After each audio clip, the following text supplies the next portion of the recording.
فلسطین کے حوالے سے پچھلے کئی جمعوں سے آپ کی خدمت میں بات کر رہا ہوں اور آج دو چار باتیں آپ کی خدمت میں کرتا ہوں۔ سب سے پہلی اور بنیادی بات ہے کہ آج ایک سورما طاقت اسرائیل کی ان پر بمبارمنٹ کی انتہا کر چکی ہے۔ کئی خاندان وہاں شہادت کے رتبے پر فائز ہو چکے ہیں، لیکن وہاں کے مجاہدین کو ان کی استقامت کو آج بھی سلام ہے کہ جو ایک انچ بھی اپنے موقف سے پیچھے ہٹنے کے لیے تیار نہیں ہے۔ میں کہتا ہوں وہ صرف بہادر نہیں ہے، بہادری وہاں پیدا ہوتی ہے، وہاں بہادری اگتی ہے۔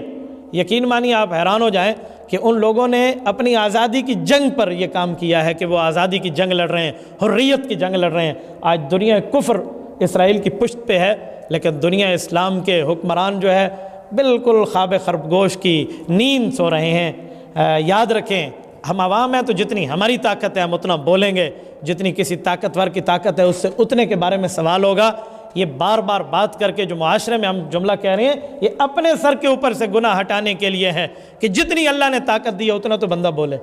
دیکھیں ہم ان کی مالی امداد کر سکتے ہیں، الحمدللہ ہوئی، ہم ان کی اخلاقی امداد کر سکتے ہیں، ہوئی، اسی طرح ہم ان کے لیے دعائیں کر سکتے ہیں، کی ہیں۔ اسرائیلی مصنوعات کا بائیکاٹ تھا اور امت نے بائیکاٹ کر کے دکھایا ہے۔ یقین مانیے ان کو سمجھ آ گئی اس کمپنیوں کو بائیکاٹ کہتے کیسے ہیں، لیکن جو طاقت فوجی ہے، جو طاقت آرمی کی ہے، جو طاقت عسکریت کی ہے وہ حکمرانوں کی ذمہ داری ہے۔ اس وقت کتنے اسلامی ممالک ہیں، نہ کیا تو اللہ کے دربار میں یہ مجرم ہوں گے۔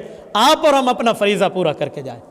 میں کل ہی تو آیا ہوں، یقین مانیے میں نے مکہ مکرمہ، مدینہ طیبہ، جدہ، باقی سٹیز میں میک ڈونلڈ کو ویران دیکھا ہے، جہاں پر بڑے بڑے لوگ ٹھہر کے لائنیں لگا کر وہاں پر چیزیں خریدتے تھے۔ ویران ہے، ویران۔ میں نے پشاور کے ایک دوست نے مجھے ویڈیو دی واٹس ایپ پہ، انہوں نے تو اپنے وہ سارے فریج وریج بھی اٹھا کے وہاں کو چھوڑ دیے کہ یہاں لینے ہی کوئی نہیں آ رہا۔ ایسے ہی کراچی، ایسے ہی فیصل آباد، ایک جگہ سے ایسے ہے۔ اس بائیکاٹ کو آپ جاری رکھنا۔ اسی طرح پیپسی، آپ نے کبھی سنا ہے کہ پیپسی اسرائیلی کمپنی تمہیں کہے کہ ہم سے اتنی بوتلیں خرید لو، ہم آپ کو عمرہ پیکج دیں گے؟ لو جی، وہ عمرہ پیکج دے رہے ہیں جن کی پیسوں سے بمبارمنٹ وہاں ہو رہی ہے۔ ایک بات طے کر لیں نا کہ ہم وہ مال نہیں خریدیں گے جس مال سے اسرائیل کو فائدہ اور ہمارے پیسے سے وہ فلسطین پر بمبارمنٹ کرے، بمباری کرے، وہ ہمارے مال سے نہیں ہوگا۔ تو اس سے بڑھ کے اس بائیکاٹ کی مہم کو جتنا ہو سکے آگے چلائیں۔ یہ نبی علیہ السلام سے ثابت ہے۔ خیبر کے یہودی جس وقت قلعے میں بند ہو گئے تھے اور باہر نہیں نکلتے تھے، اللہ کے رسول نے فرمایا ان کے درختوں کو کاٹ دو، ان فصلوں کو جلا دو تاکہ ان کی معیشت پہ زد پڑے۔ وہ ابھی ایسے کام شروع ہی ہوا تھا کہ وہ قلعے سے نیچے اتر کے جی ہم معذرت کرتے ہیں، ہم جزیہ دیتے ہیں، ہم یہ مانتے ہیں، ہم یہ مانتے ہیں۔ یوں سارے کا سارا چٹکیوں میں خیبر کے قلعے کے تکبر، یہودیوں کی نخوت ان کے دماغ سے رسول اللہ کے ایک حکم نے توڑ کے رکھ دی۔ تو اس سے ہمیں سمجھ آتا ہے کہ کافر کا معاشی بائیکاٹ کس طرح کرنا ہے۔ آج ہم ہی نے ان کو مضبوط کیا ہے۔ اور اس کے ساتھ حوصلہ افزا خبر بھی ہے کہ اسرائیل بظاہر تو بمباری کر رہا ہے لیکن اندر سے یہ ختم ہو چکے ہیں۔ آپ ان کے فوجیوں کے ویڈیوز دیکھیں نا، جو وہ علیحدہ بیٹھ کے اپنے ذاتی اکاؤنٹس پر اپلوڈ کرتے ہیں۔ وہ کہتے ہیں ہمیں لگتا ہے ہم سے موسیٰ علیہ السلام اور ہارون علیہ السلام کا رب ناراض ہو چکا ہے۔ یہ تو ہیں چند مٹھی بھر لوگ ہوتے ہیں، یہ کیسے ہو سکتا ہے کہ ایک گرنیڈ سے ایک جو ہے نا کیا کہتے ہیں ٹینک کو اڑا دیا جائے؟ میں نے ایک چھوٹے بچے کی ویڈیو دیکھی ہے، اس کی ماں اسے ایک گرنیڈ دے کے کہتی ہے بیٹا اس ٹینک کے قریب جا۔ وہ نیچے سے جاتے ہیں اور اس کی بیرل میں وہ گرنیڈ پھینکتے ہیں تو پورا ٹینک بلاسٹ ہو جاتا ہے۔ تو وہ کہتے ہیں یہ تو حضرت موسیٰ علیہ السلام کا رب ہم سے ناراض ہے کہ یہ اس طرح کی صورتحال ہے۔ تو یہ چیزیں مزید چلیں گی انشاءاللہ، لیکن آزادی کی جنگ ہے۔ آج سیدھی بات ہے، بغیرتی کا گھونٹ بھر کے یہاں بیٹھے ہونا تو ہمیں وہیں چاہیے تھا، لیکن جتنی طاقت ہے نا اتنا تو کر سکتے ہیں۔ ہم ویزاز کی پابندیوں میں ہم نہیں جا پائیں گے، لیکن جتنی طاقت ہے اتنا انشاءاللہ اس ترتیب کو لگائیں گے۔ میں تو ہندوستانی میڈیا پہ حیران ہوں، یہ کیمراز کے ذریعے دنیا میں بات جاری ہے، براہ راست جاری ہے۔ تو میں ایک جملہ کہتا ہوں کہ ہندوستانی لوگ آج اسرائیل کی حمایت کس منہ سے کرتے ہیں؟ آپ نے کل آزادی کی جنگ لڑی ہے ہندوستان میں انگریز کے مقابلے میں، آپ نے کرم چاند موہن گاندھی کی قیادت میں، نہرو کی قیادت میں جنگ لڑی ہے آزادی کی۔ تو تمہاری آزادی کی جنگ ٹھیک تھی، فلسطینی آزادی کی جنگ لڑے، اس کی آزادی کی جنگ حرام ہو جاتی ہے؟ یہ کیا معاملہ ہے؟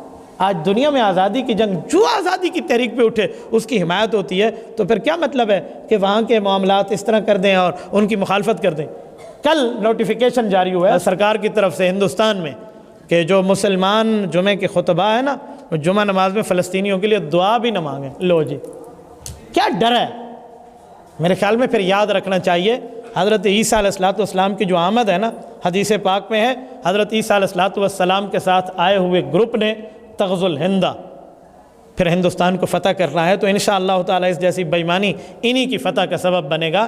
ایسے نہیں ہونا چاہیے۔ میں وہاں کے مسلمانوں کو بھی کہتا ہوں اپنے پاؤں پہ کھڑے ہوں، اپنے علماء کرام کے ساتھ میں کھڑے ہوں، جمعیت علماء ہند کو مضبوط کرنے میں کھڑے ہوں، دارالعلوم دیوبند کو مضبوط کرنے میں کھڑے ہوں، تو انشاءاللہ تعالیٰ ہو سکتا ہے اگر یہ حضرت عیسیٰ علیہ السلام کی وار شروع ہو چکی ہو تو حدیث پاک میں ہے رسول اللہ نے فرمایا اصابتان من امتی، میری امت کی دو جماعتیں ایسے ہیں احرزہم اللہ من النار، جن کو رب کریم نے جہنم سے آزاد لکھ دیا ہے، اصابت تغزو الہند و اصابت تکون مع عیسی ابن مریم علیہ السلام، حضرت عیسیٰ علیہ السلام کے ساتھی اور ہندوستان کے خلاف لڑنے والا مجاہد یہ جہنم سے بری ہے۔ تو اس سے اندازہ لگائیں اللہ تعالیٰ اگر یہ نعمت عطا فرمائے تو اس پر بہت بڑا اللہ کا شکر ہے۔ بہرحال پھر بھی میں پوری بات کا خلاصہ پیش کر کے کہوں گا، ہمیں اس بائیکاٹ کی مہم کو جاری رکھنا ہے۔ نہیں پئیں گے پیپسی اور کوک تو کیا موت پڑ جائے گی؟ آپ تو اپنے گھر میں بیٹھے ہیں، میں ٹریول کرنے والا بندہ ہوں، ایک دن میں 1000 کلومیٹر سفر نہ ہو تو ہمیں لگتا ہی نہیں ہے کہ آج کے دن میں سفر ہوا ہے یا نہیں۔ یہ رات میں گفتگو قلعہ دیدار سنگھ کر رہا تھا گجرانوالہ میں، اور آج آپ کے سامنے جمعہ پڑھا رہا ہوں۔ تو میں جانتا ہوں کہ مجھے بعض اوقات یہ کولڈ ڈرنکس لینی ہوتی تھی کہ چلو ہاضمہ ٹھیک ہو جائے، پتہ نہیں اسے ہوتا ہے یا نہیں ہوتا، لیکن ایک مائنڈ سیٹ ہے، ہم نے اس کو چھوڑ دیا ہے۔ صرف چھوڑا نہیں ہے، ان کولڈ ڈرنکس کو طلاق کی حد تک چھوڑ دیا ہے، ڈیورس کر دیا ہے کہ آئندہ کے بعد ہم نے نہیں لینا۔ بابا میری 100 روپے پیپسی کی بوتل پہ لگنے پہ اسرائیل وہاں سے 2 گولیاں خرید کے اس بچے کے سینے میں اتار دے، اور میں نمازیں پڑھ پڑھ کے کمر تختہ بھی بنا لوں نا، روزے رکھ رکھ کے اپنے پیٹ کو کمر سے بھی چپکا لوں، تو اگر فلسطینی کا خون میرے نام اعمال میں آیا تو میری بخشش نہیں ہے۔ تو اس لیے معاشی بائیکاٹ کی ترتیب رکھیں اور جتنا ہو سکے فلسطین کے حضرات کی امداد بھی کریں۔ میں کوئی آپ سے چندے کی اپیل نہیں کر رہا، آپ جس سورس کو دیکھیں اس سورس کے ذریعے جو قابل اعتبار سورس ہو آپ وہاں تک امداد پہنچائیں۔ حدیث پاک میں ہے کہ لوگوں اگر وہاں پہنچ نہیں سکتے تو وہاں کے چراغوں میں جلانے کے لیے تیل میں اپنا حصہ ڈال دو بیت المقدس کے لیے۔ تو یہ ترتیب رکھیں۔ قائد ملت اسلامی حضرت مولانا فضل الرحمان دامت برکاتہم نے 1 ارب 76 کروڑ روپیہ جا کے دیا ہے، اور یہ مسلمانوں سے، جمعیت علماء سے، باقی دوستوں سے اکٹھا کر کے یہ پوری دنیا کا واحد مسلم لیڈر ہے جس نے پہلے جا کے وہاں ان حضرات کے لیے کیا ہے۔ تو اس میں ہمیں اللہ کا شکر ہے، میں اللہ کا شکر کر کے کہتا ہوں ہم سب کا اس میں حصہ موجود ہے، ہمیں مزید بھی حصہ ملانا چاہیے۔